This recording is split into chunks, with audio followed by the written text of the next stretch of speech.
conflict is inevitable in any human community. Unresolved conflict may happen everywhere, even in church and family, in a silent corner, or behind the door, or in church parking lot. When we have such a conflict, how can we reconcile with one another and restore a loving relationship with God and with one another? That's what we are going to share through the text today. In verse 15, we can see the context of the story and today. And then Jesus says, if your brother or sister sin against you. Well, this is from the Common English Bible. But NIV also says, if your brothers and sisters, like a Common English Bible. But NRSV is saying, if another member of the church sin against you. So they are using different language, but we understand that Jesus is talking to his followers.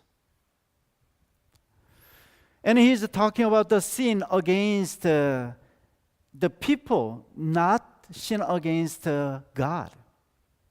So it's talking about the wrongdoings Christians may do and how to manage a conflict coming from that. But here's another interpretation that may bring totally different result.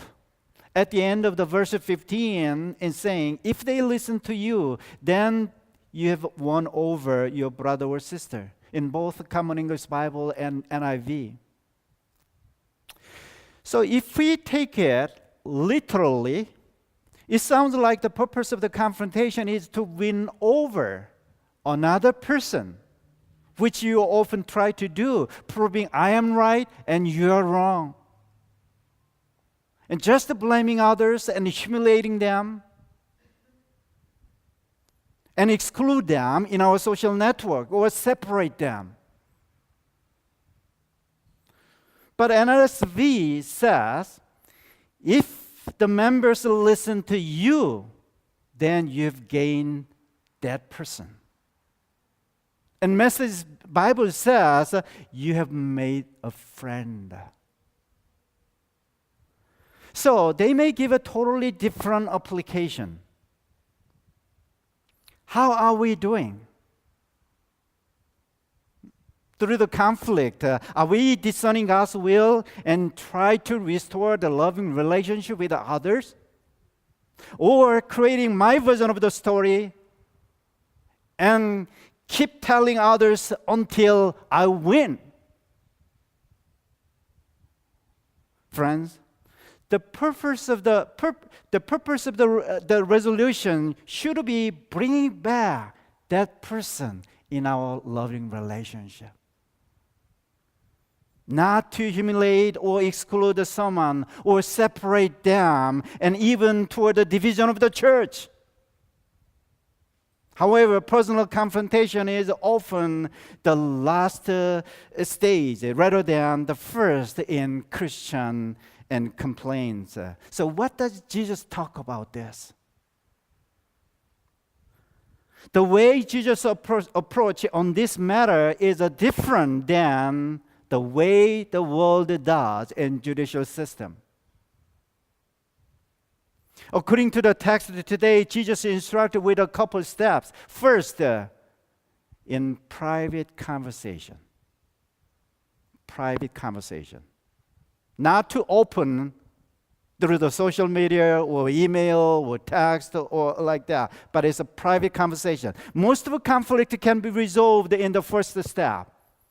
Yet, it is so common that people skip this. It means when we have an issue of a confrontation, we do not go to our friend, we do not go to the church members, we do not go to our family members and in the first, because we want to validate our thought and feelings and emotions. So we don't go to that person directly, but try to find someone who can validate my emotion and my feelings.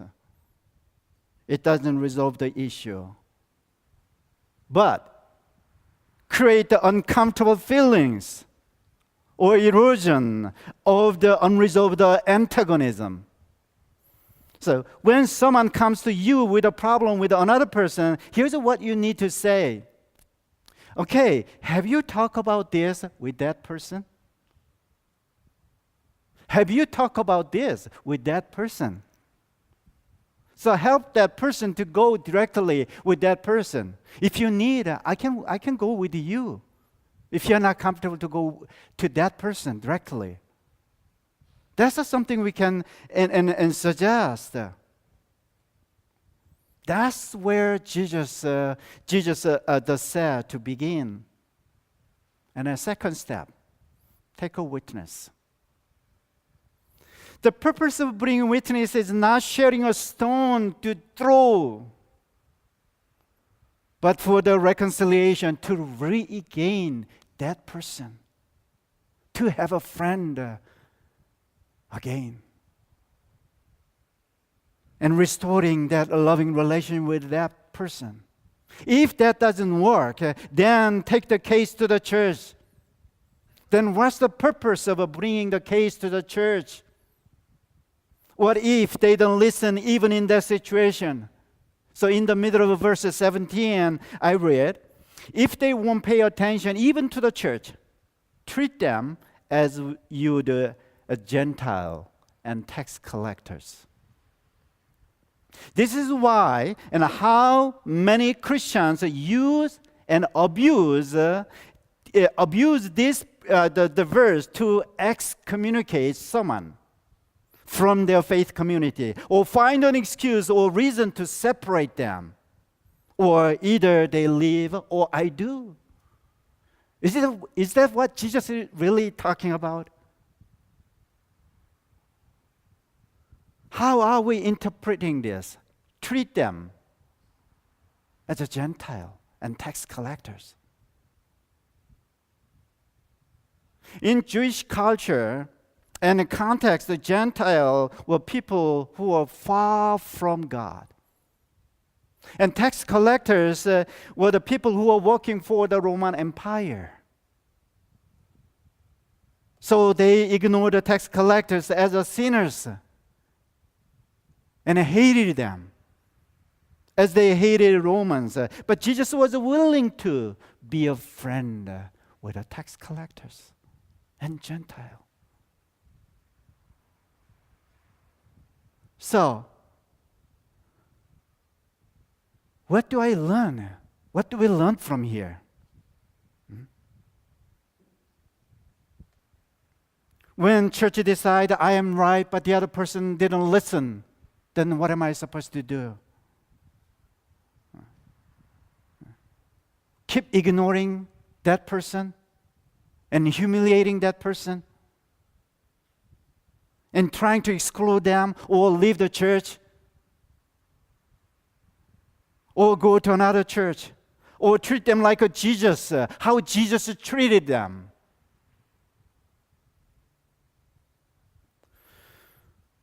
Well, Jesus was very sensitive, the need of the social holiness. That's why he's teaching about this to his followers, because he cares for his church and his people. But he never ignored any individual because of what they did. He's willing to be a friend, even with those sinners and tax collectors. When he did, there was a true transformation happened. There was a tax collector, and his name is Zacchaeus. Well, people hated him because he was working for the Roman Empire. And people were picking on him and thinking all those the money and wealth came out of their pockets. But Jesus didn't mind to visit his house to have a dinner with Zacchaeus. That made a really big change. That's amazing love. So Zacchaeus says to the Lord, Lord, I will give a half of my possession. That doesn't mean he's wealthy enough to live with another half. He says, if I have overcharged the people on their tax, which I believe he did, I will give them 4 times as much. Wow. So what made him to proclaim like this? Jesus' love. That Jesus' love transformed him. That's what make a big difference. So friends, so how are we following Jesus? The way I want to follow? Or the way we want to follow? Or the way Jesus taught and did? The way Jesus did is challenging us because we didn't really practice that way. But here's the good news. That when we treat others like how Jesus treated the Gentiles and tax collectors, even though there are challenges and risks, we may encounter Jesus because Jesus is with them and for them. Friends, Jesus promised to be with us always. Where do you sense that presence in your life?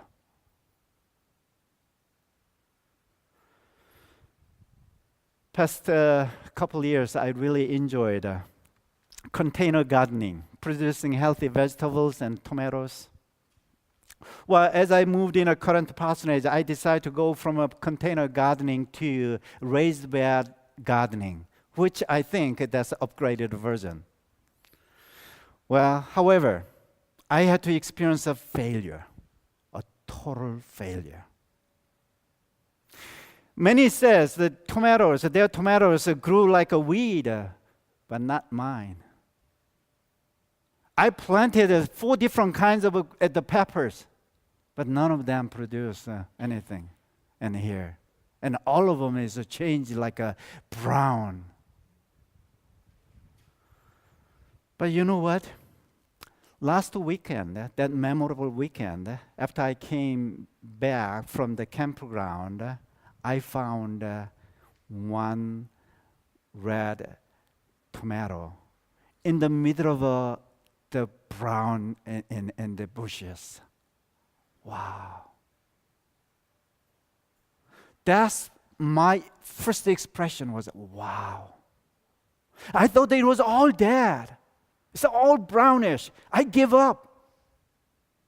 But there was a really in the bright colors of a tomato. Even though it was a small, it was there. I felt God's grace. God's grace is always there, like that, no matter I recognize it or not. But here's a question. Are we recognizing God's grace not only in times of a peaceful time, but also while walking in brokenness, while walking in a failure, even in conflicts with others? Can we recognize that grace?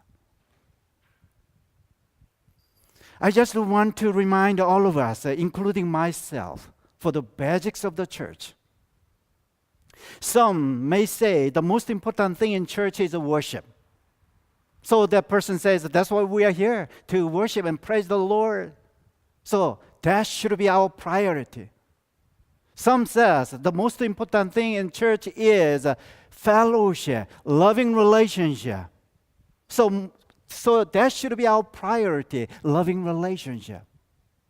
Well, some said the most important thing in church is the mission and outreach. That's what Jesus commanded us. So that should be our priority. But you know what? We all need that. All those things are necessary to be a healthy church. Some church might have a stronger area an area than others. It's the same thing in our ministry part of the church and administrative part of the church. Some people think is a ministry part is the most important part. Some says a business part. Let me tell you clearly, all those administrative part of the church, that business part is existing for the ministry of the church. But at the same time, for all those people who are working for those ministry, has to respect for those people who are working hard for the administrative part. What we need is a respect each other to bringing God's love and grace to the community in the here now and beyond our community. Open heart and open mind, open doors. No matter how many times we say the only thing matter is I will living on that. I want to follow Jesus. Yes, I love Jesus. I want to follow him. No matter how many times we say that, the only thing matter is are we walking in love like Jesus? That matters. Friends, as a children of God, we want to live peacefully with everyone, especially in Christian brothers and sisters and our church family. However, we might be in conflict from time to time, and confrontation is not favorable for many of us. But God knows it is not easy.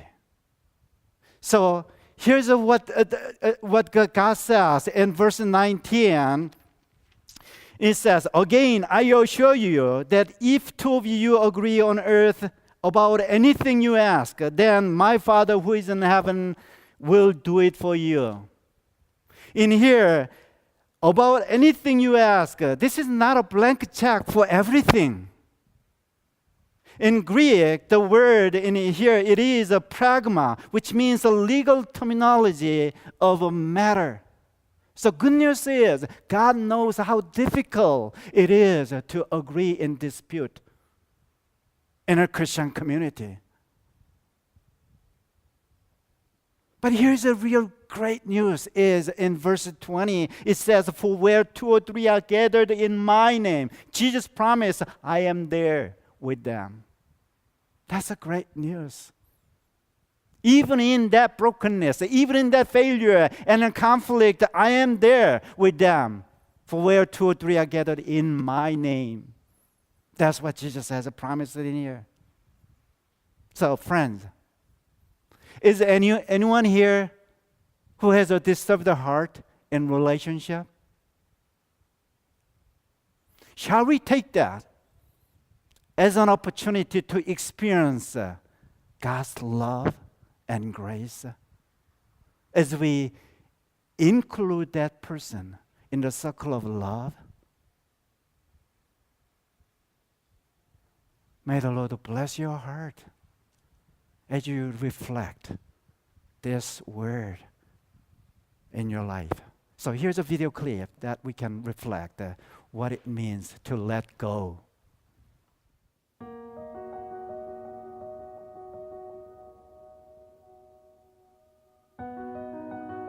I've carried this burden for too long.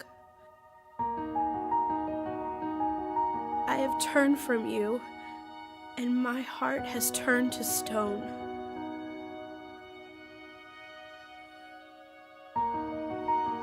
You say your yoke is easy, yet I carry it still.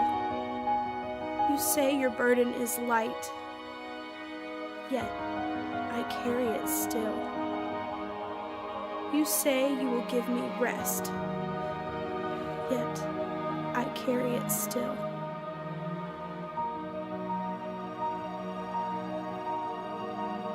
Lower my vengeance, my anger, and my hatred, and banish my wicked thoughts from me. Send down a drop from heaven of your Holy Spirit to soften this heart of rock of mine.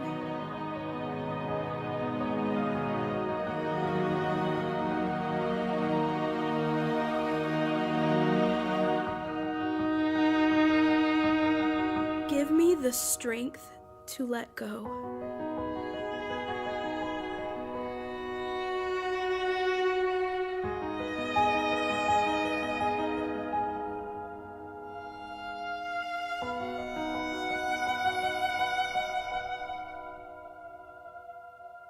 Let my memory provide no shelter for grievance against another. Let my heart provide no harbor for hatred of another. Let my tongue be no accomplice in the judgment of a brother. Give me the strength to surrender. Give me the strength to be weak, to let go, and not pick it up.